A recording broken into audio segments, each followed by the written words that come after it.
Hello दोस्तों, आज का हमारा टॉपिक है भारत की उच्च शिक्षा में परिवर्तनकारी रुझान। आज के समय में जो एजुकेशनल टेक्नोलॉजी है, जिसे शॉर्ट फॉर्म में एडटेक कहते हैं, उसमें उछाल की वजह से बहुत सारे फ़ायदे तो हैं, बट उसके लिए चुनौतियाँ भी बहुत सारी हैं कि हमें उसकी गुणवत्ता सुधारनी है और गुणवत्ता रखनी है बना के। जो डिजिटल विभाजन है, उसको सुधारना है। इस समय जो भारत का उच्च शिक्षा परिदृश्य है, वो परिवर्तनकारी बदलाव से गुज़र रहा है। जैसा कि 2020 में नई शिक्षा नीति आई थी, जो एक बेसिक लेवल से सुधारना था शिक्षा को। ये बहुत अच्छा इनिशिएटिव है और हालांकि अभी पूरे देश में अच्छे तरीके से लागू नहीं हो पाया है, लेकिन उसका मॉडल जो है वो बहुत अच्छा है, 5-3-3-4 के रेशियो में। इसकी वजह से जो जो नई जनरेशन है, जो बच्चे हैं, वो अपनी शिक्षा के साथ साथ नए नए स्किल भी सीखते चले जाएंगे। आने वाले उनके भविष्य में वो निर्धारित कर पाएंगे कि उन्हें किस फील्ड में जाना है। अन्यथा आज के समय में बच्चा जो है वो 12वीं कर लेता है, लेकिन उसे यही नहीं पता होता कि एक्चुअल में उसे करना क्या है, वो किस फील्ड के लिए बना है या फिर वो क्या कर सकता है। जो नई शिक्षा नीति है, उसकी वजह से उसके पास एक ट्रैक रिकॉर्ड रहेगा और जब वो 12वीं पास करेगा तो उसे पता चल जाएगा कि मैं किस फील्ड में अच्छा हूँ और मेरा रुझान किस तरफ है, मेरी रुचि क्या है। नई शिक्षा नीति जो है वो काफ़ी अच्छी है। भारत की उच्च शिक्षा में इसका भी एक बहुत बड़ा योगदान होगा। फिर से जो एफडीआई 100% है, एफडीआई मतलब फॉरेन डायरेक्ट इन्वेस्टमेंट, वो 100% है। जो राष्ट्रीय कौशल विकास निगम है, एनएसडीसी, उसके द्वारा भी कौशल विकास कार्यक्रम चलाए जा रहे हैं। फिर से जो अंतर्राष्ट्रीय परिदृश्य को बनाए रखने के लिए यूजीसी जो है, यूजीसी का जो जोर है और फिर से शिक्षा मंत्रालय का जोर है, हमारे उच्च शिक्षा को और आगे बढ़ा रहा है। और वैश्विक स्तर पर शिक्षा मंत्रालय का ध्यान, ये दोनों मिलके शैक्षिक ढांचे को एक नया आकार दे रहे हैं। भारत में उच्च शिक्षा प्रणाली का बाजार आकार जो है 2023 में लगभग $40 बिलियन का रहा है, जो कि अपने CAGR यानी कि कंपाउंड एनुअल ग्रोथ रेट से 15% से बढ़ रहा है। आप सोच सकते हैं कि कितना बड़ा ये मार्केट है। और मैं बताना चाहूँगा कि भारत में 1200 से अधिक विश्वविद्यालय हैं, 49,400 से 400 तक कॉलेजेस हैं और 12,600 से अधिक जो स्वतंत्र संस्थान हैं वो हैं। अब सोचिए आप, भारत इसकी वजह से शिक्षा प्रणाली में दुनिया के टॉप देशों में से एक है। सभी कॉलेजेस, यूनिवर्सिटीज़ और जितने भी संस्थान हैं, इन सब में मिला के तकरीबन 50 मिलियन स्टूडेंट्स जो हैं, उनका नामांकन है। तो इतनी बड़ी संख्या में बच्चों को एजुकेशन देना और वो भी गुणवत्ता के साथ, उसमें हमें थोड़ा ध्यान देने की ज़रूरत है। थोड़ा नहीं, काफ़ी ध्यान देने की ज़रूरत है, ताकि क्योंकि ये आने वाले भविष्य में, आने वाले 5 सालों में ये काफ़ी संख्या बढ़ जाएगी, 50 मिलियन से और भी ज़्यादा हो जाएगी। तो इसलिए जो शिक्षा की गुणवत्ता है उसको, और जो संस्थानों में कमियां हैं उनमें, उनको ठीक करना चाहिए, ताकि भविष्य में जो जनसंख्या बढ़े इन विद्यार्थियों की, तो उन्हें शिक्षा अच्छे से दे पाएँ। इसी विस्तार के क्रम में, जैसा कि हम सभी जानते हैं, 2020 में मार्च में महामारी आ गया था, कोविड, और जिसकी वजह से लॉकडाउन लगा और सारा देश एक तरीके से ठप हो गया, आवाजाही लोगों की बंद हो गई। तो उसी दौरान ऑनलाइन क्लासेस का एक ट्रेंड चला था, जिसमें सभी विश्वविद्यालय या फिर जो भी संस्थान हैं शिक्षा को लेके, सब ने ऑनलाइन क्लासेस स्टार्ट कर दी थी, जिसकी वजह से काफ़ी फ़ायदा हुआ। क्योंकि जो बच्चे अगर नहीं जा पा रहे हैं इंस्टीट्यूशन, क्योंकि बंद है, लॉकडाउन लगा है, तो वो ऑनलाइन शिक्षा के माध्यम से अपने शिक्षा ग्रहण कर सकते हैं। तो ये काफ़ी अच्छी चीज़ रही।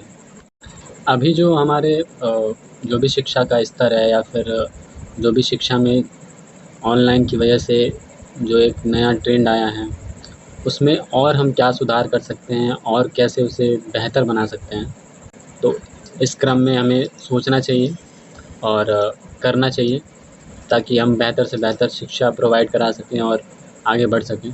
और ये जो नए अवसर खोजे जाएँ, को गवर्नमेंट को आने वाले 10 वर्षीय योजना में ऐड करना चाहिए, ताकि जिसकी वजह से लोगों की शिक्षा अच्छी हो सके, रोज़गार में बढ़ोतरी मिले। हालाँकि इस समय जो छात्रों का चयन विषय है, उसमें भी बदलाव देखने को मिला है, क्योंकि पहले से चले आ रहा है, जैसे हर कोई चाहता था कि इंजीनियर बने, डॉक्टर बने या फिर मैनेजमेंट करे। लेकिन इस समय जो विद्यार्थी है या छात्र हैं, उनको विषय चयन करने में बदलाव आया है, जो कि एक अच्छी चीज़ है। आज के समय में जो विद्यार्थी है या छात्र है, वो इन डिग्रियों के पीछे, जैसे डॉक्टर, इंजीनियर्स, मैनेजमेंट, इनके पीछे ज़्यादा ना जाके, और जो शॉर्ट टर्म की डिग्रियाँ हैं, जैसे कि एडटेक में है, जैसे कोई वीडियोग्राफिंग करना या फिर एआई पे काम करना या फिर चैट जीपीटी सीख के अपने नए-नए कौशल सीख के वीडियो एडिटिंग करना, ऐसे तमाम तरीके के कोर्स हैं जो टेक्नोलॉजी के चलते आई हैं। और इस तरफ जो स्टूडेंट है उसका रुझान भी है, तो ये एक अच्छी चीज़ है। जो एक शॉर्ट टर्म का कोर्स होता है, इसको करने के बाद स्टूडेंट होता है वो कहीं न कहीं एक रोज़गार लेने में सफल है। आज के समय में जो ये ऑनलाइन ट्रेंड्स आए हैं, ऑनलाइन प्लेटफ़ॉर्म्स जो ऑनलाइन क्लासेस प्रोवाइड करा रहे हैं, ये बहुत अच्छा है। इसकी वजह से जो एक छात्र वंचित रह जाता किसी नॉलेज से, किसी शिक्षा से, वो भी उसके तक भी ये चीज़ें पहुंच रही हैं ऑनलाइन के माध्यम से। अन्यथा आप सोचिए, अगर आप किसी कॉम्पिटिशन की तैयारी कर रहे हैं, तो आपको अगर जैसे आईएएस की कर रहे हैं या फिर एसएससी की कर रहे हैं, आपको दिल्ली मुखर्जी नगर, जो कि फ़ेमस एरिया है इन तैयारियों के लिए, आपको जाना पड़ता था। बट आज के दौर में ऑनलाइन की वजह से बच्चे अपने घर से लाइब्रेरी जॉइन करके पढ़ाई कर रहे हैं और ऑनलाइन क्लासेस से सीख के वो सेलेक्ट भी हो रहे हैं। तो ये ऑनलाइन जो शिक्षा का माध्यम है वो काफ़ी अच्छा है, जिसकी वजह से जो छात्र वंचित हो जाते थे शिक्षा से, वो भी उसका लाभ ले सकते हैं और कहीं से भी, कभी भी। बट इसमें ये भी ध्यान देने की ज़रूरत है कि इस ऑनलाइन शिक्षा में जो कि गाँव का एरिया है, वहाँ पे इंटरनेट कनेक्टिविटी उतनी अच्छी नहीं होती है, तो उसमें सुधार करने की ज़रूरत है। डिजिटल शिक्षा देने की ज़रूरत है, क्योंकि सभी लोग डिजिटल को नहीं जानते हैं अच्छे से, ना ही उसका यूज़ कर पाते हैं। तो इन पे काम करने की अभी आवश्यकता है। एक तो डिजिटल विभाजन पे, और दूसरा जो इंटरनेट कनेक्टिविटी है, और इस तरीके के जो छोटे-मोटे इशू हैं, उन पे काम करने की ज़रूरत है, ताकि ये सुचारू रूप से चल सके। इस समय जो है भारत का जो शिक्षा मंत्रालय है, वो अंतर्राष्ट्रीय स्तर पे जो शैक्षिक चीज़ें हैं, उन पे ध्यान दे रहा है। इसकी वजह से राष्ट्रों के बीच में शिक्षा का आदान-प्रदान अच्छे तरीके से हो सके, उस पे ध्यान दे रहा है, जो कि बड़ी अच्छी चीज़ है। भारत की जो उच्च शिक्षा व्यवस्था है, उसका भविष्य केवल स्केलिंग नहीं है कि इतने लोग स्टूडेंट हैं, या फिर जैसे मैंने बताया अभी कि 50 मिलियन जो स्टूडेंट हैं वो नामांकन है उनका।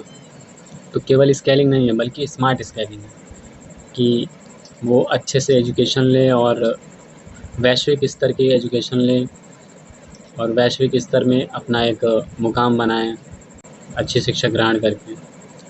और अंत में इस पूरे टॉपिक को समराइज़ करके मैं कुछ पॉइंट्स बताने चाहूँगा। जो हमारी नई शिक्षा नीति 2020 है, उच्च शिक्षा क्षेत्र में महत्वपूर्ण बदलाव के लिए मंच तैयार कर रही है, और इन चीज़ों की वजह से भारत विश्व में टॉप देशों में से एक है। महामारी के बाद ऑनलाइन कार्यक्रमों की पेशकश की वजह से डिजिटलीकरण का बहुत बड़ा उछाल आया है।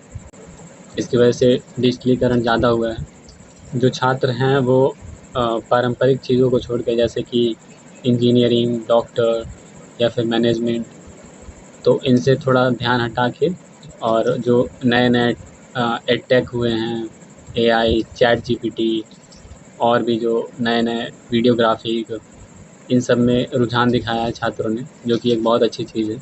जो एडटेक प्लेटफ़ॉर्म है, वो शिक्षा को लोकतांत्रिक बनाने में काफ़ी सफल रहे हैं। लोकतांत्रिक मतलब हर बच्चे तक पहुंचाने में, जो कि एक बहुत अच्छी चीज़ है, जिसकी वजह से कोई भी वंचित ना रह पाए।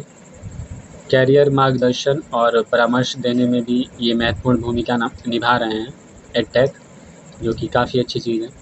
जो डिजिटल डिवाइड है और इंटरनेट कनेक्टिविटी, इनमें सुधार करने की ज़रूरत है, जिसकी वजह से एडटेक का पूरा जो लाभ है वो हर सभी तक पहुँचे और सभी उसका लाभ अच्छे से उठा सकें। और सबसे महत्वपूर्ण है कि इन सबको बनाए रखने के लिए हमारी जो शिक्षा गुणवत्ता है उसको बनाना इम्पोर्टेंट है, उसको बनाए रखना सबसे ज़रूरी है। जो भारत का शिक्षा मंत्रालय है वो शिक्षा के अंतर्राष्ट्रीयकरण पर ध्यान केंद्रित कर रहा है, जिससे सामाजिक और आर्थिक लाभ होने की संभावना है। अंत में ये कहना चाहेंगे कि उच्च शिक्षा के भविष्य में न केवल विस्तार करना, बल्कि उनके रुझानों को बनाए रखना और जो उनमें कमियां हैं उनको सुधार करना, ताकि विश्व स्तर का जो एजुकेशन है वो मिल सके हर छात्र को, और वैश्विक स्तर पे ये उस काबिल हों कि अपने आप को स्थापित कर पाएँ। ये आज का टॉपिक यहीं पे ख़त्म करते हैं। धन्यवाद।